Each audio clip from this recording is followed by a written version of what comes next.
ঠাকুরগাঁও সদরের আউলিয়াপুর ইউনিয়নের শিকদারহাট ভাতগাঁও গ্রাম থেকে শর্মিলা রানী ও তার শারীরিক প্রতিবন্ধী মেয়ে শাপলা রানীর অর্ধগলিত মরদেহ উদ্ধার করেছে পুলিশ। স্থানীয়রা জানান, ওই গ্রামের জগদীশ রায়ের দ্বিতীয় স্ত্রী শাপলা রানী ও মেয়ে শর্মিলা রানী নিজ বাড়িতেই থাকতেন। জগদীশ মাঝে মাঝে বাড়িতে আসতেন। সোমবার সন্ধ্যায় কিস্তির টাকা নিতে আসেন এক এনজিও কর্মী। এ সময় ঘরের দরজা বন্ধ দেখে ডাকাডাকি করে তাদের সাড়া মেলেনি। ঘর থেকে দুর্গন্ধ ছড়িয়ে পড়লে আশপাশের লোকদের খবর দেন তিনি। পরে স্থানীয়রা ঘরে ঢুকে মা মেয়ের মরদেহ পড়ে থাকতে দেখেন। মানে ছোট বউয়ের সাথে কোনো সংযোগ নাই, ওনার বাসায় এখানকার এলাকাবাসীরও কেউ যায় না, দরকারও হয় না, যায়ও না।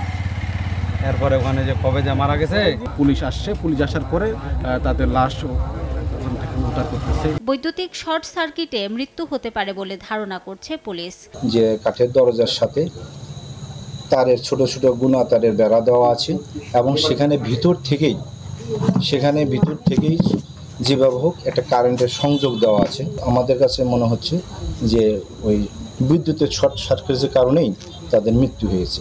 ঘটনার পর থেকেই পলাতক জগদীশ রায়। মৃত্যুর প্রকৃত রহস্য উদ্ঘাটনের দাবি স্থানীয়দের।